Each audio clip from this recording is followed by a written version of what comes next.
stuff. So I put together this recipe in the Instant Pot for you to get some anti-inflammatory ingredients into your body quickly. The pressure cooker, when you chop the ingredients, it's about 10-15 minutes, and then you cook it in the pressure cooker, it's about another 15 minutes. So under 30 minutes this dish can be made. On each ingredient, I am letting you know what inflammatory ingredient that each vegetable has, what antioxidant is in there. Now, if you don't have a pressure cooker, that's okay. Just bring your soup up to high and cook it on low until it's nice and tender and ready. Don't worry about it. It's going to take longer than 15 minutes, but hey, just let it simmer until it looks done, which will probably be about 45 minutes to an hour. This soup, Manhattan Clam Chowder, is one that I enjoyed when I ate clams as a child in New Jersey. A lot of times you hear about the New England clam chowder, but not always so much about the Manhattan clam chowder. So for this one, I use the stems of oyster mushrooms because they have a little bit of a toughness, a little bit of a bite, like canned clams do. Clams have a little bit of a bite to them. So the stems of an oyster mushroom was perfect for this dish.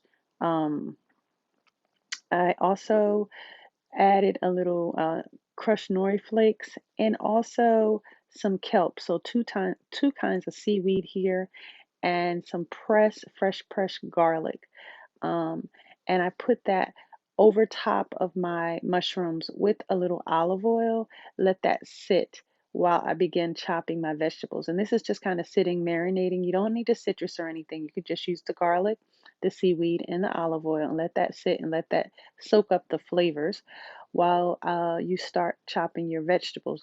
Now, I used a sweet onion here, but you can use any kind of onion you want. Chopped up my onion, my carrots, two carrots here, one large onion, two celery ribs chopped very nicely, about four potatoes, and these are Yukon Gold potatoes. I keep the skin on. It's up to you if you want to peel them. Skin has a little bit nutrients, so that's why I keep the skin on. It also has a little bit of fiber. So I like the Yukon Gold here, but you can use any kind of potato that you want. It's not going to harm the chowder to switch up your potatoes. I just recommend Yukon Gold. Um, the next thing that I did was I also chopped up some sweet peppers. And then I started putting that all in about 3 tablespoons of extra virgin olive oil inside of my pressure cooker on saute high. So I like to start sauteing on high on that saute setting. Put in my carrots, my celery, my onions, and my peppers.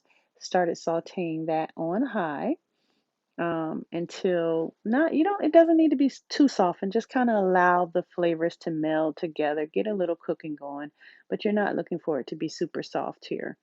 Just a little vegan butter. So you're adding extra virgin olive oil to the vegan butter, gives the soup a real richness. I added in my potatoes, 3 cups of water, and also my cans of tomatoes, which was 14.5 ounce cans of fire roasted tomatoes.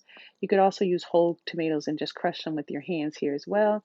I added in my king oyster mushrooms that have been marinating, and then just kind of gave that a good stir. Some mushroom seasoning here for that nice earthy umami flavor.